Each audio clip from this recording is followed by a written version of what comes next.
చూస్తున్నారు ఆంధ్రప్రదేశ్ ముఖ్యమంత్రి నారా చంద్రబాబు నాయుడుపై వైసీపీ అధినేత జగన్ ఫైర్ అయ్యారు.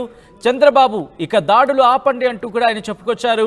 వ్యవస్థను గాడిలో పెట్టనన్నారు జగన్.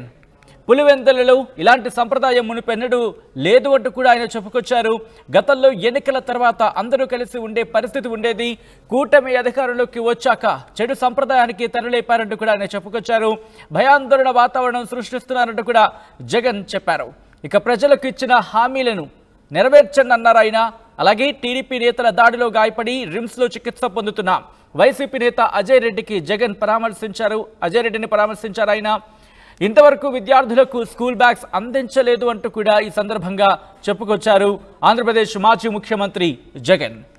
అతిసారతో విద్యార్థులు హాస్పిటల్ పాలైతే వారిని పట్టించుకున్న పాపాన పోలేదంటూ కూడా ఆయన విమర్శించారు. ఈ నేపథ్యంలో జగన్ ఏమన్నారు ఇప్పుడు చూద్దాం.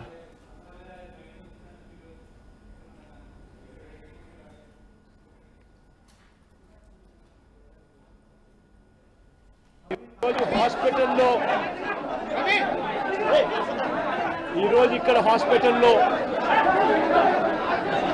ఒక యంగ్స్టర్ బహుశా 20-25 ఏళ్ళు ఉంటాయేమో తన పిల్లాడికి. ఆ 20 ఏళ్ళ పిల్లాడిని ఎందుకు నిర్దాక్షిణ్యంగా కొట్టారో కూడా తెలియదు. కేవలం ఎన్నికల్లో వైఎస్ఆర్ కాంగ్రెస్ పార్టీకి తరఫున తాను ఓటు వేశాడని, వైఎస్ఆర్ కాంగ్రెస్ పార్టీకి సంబంధించిన కుటుంబానికి చెందిన వ్యక్తిని అతి దారుణంగా కావాలని అదే పనిగా వెంపర్లకు అదే పనిగా ఒక వెహికల్లో వచ్చి దారిలో పోతా ఉన్న పిల్లోడిని బైక్ ఆపి నిర్దాక్షిణ్యంగా కొట్టి హాస్పిటల్ పాలు చేస్తూ ఉంటే ఏం సాధిస్తూ ఉన్నారు? ఇంతవరకు పులివెందుల్లో ఎప్పుడు ఇలాంటి సాంప్రదాయం లేదు. ఎన్నో ఎన్నికల్లో చేశారు.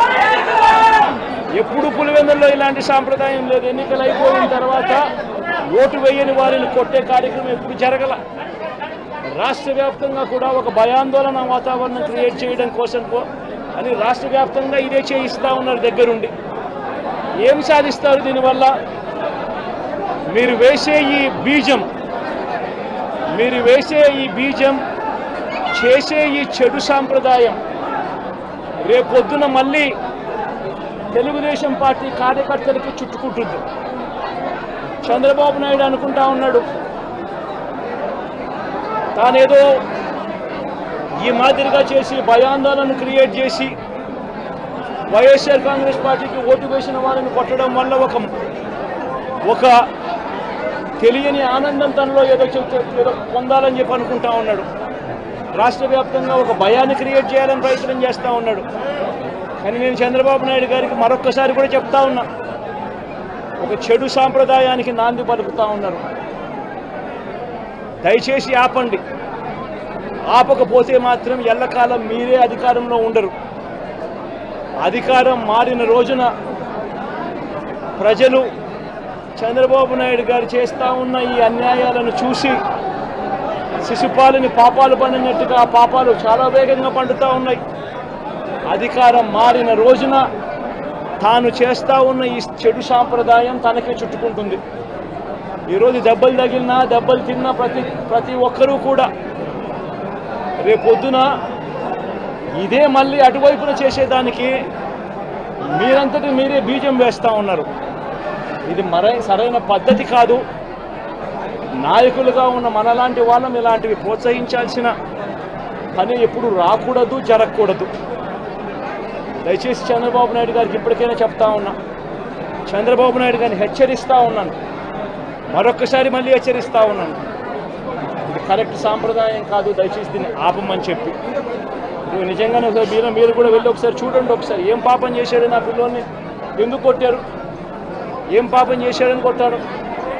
ఒకసారి హాస్పిటల్లో కూడా ఒకసారి చూడండి. ఒకసారి 90 మంది పిల్లలు ఇక్కడ జాయిన్ అయ్యారు. మధ్యాహ్న భోజనం పథకం సరిగ్గా జరగడం లేదు. పిల్లలకు కనీసం బ్యాగుల సప్లై కూడా సరిగ్గా జరగడం లేదు. ఇచ్చేటోడు ఎవడు ఇవ్వడం లేదు సరిగ్గా ఏది వ్యవస్థ అనేది ఏది సరిగ్గా జరగడం లేదు. వ్యవస్థను గాడిలో పెట్టండి. మీరు ప్రజలు మిమ్మల్ని ఏదైతే ఓటు వేశారో ఒక కారణం చేత మీరు ప్రజలు 10% మంది ఓట్లు, మాకు రావాల్సిన 10% మంది ఓట్లు మీకు వైపు డ్రిఫ్ట్ అయ్యి మీరు ఎప్పుడెప్పుడు ఇస్తారు 3,000 రూపాయల నిరుద్యోగ వృత్తి అని అది చూసుకోండి. ఇటువంటి ఏవి కూడా మంచి కార్యక్రమాలు ఏవి కూడా చేయకుండా రాష్ట్ర వ్యాప్తంగా భయాందోళన మాత్రమే క్రియేట్ చేసే దుర్బుద్ధిని చేసే దుశ్చర్యను ఆపండి అని మరొకసారి హెచ్చరిస్తూ చెప్తా ఉన్నాం. శిశుపాలను పాపాలు పండినట్టుగా వేగంగా జరుగుతూ ఉన్నాయి. తన పాపాలు పండడం అన్నది కూడా తను మర్చిపోదని సందర్భంగా మరొకసారి చెప్తా ఉన్నాం.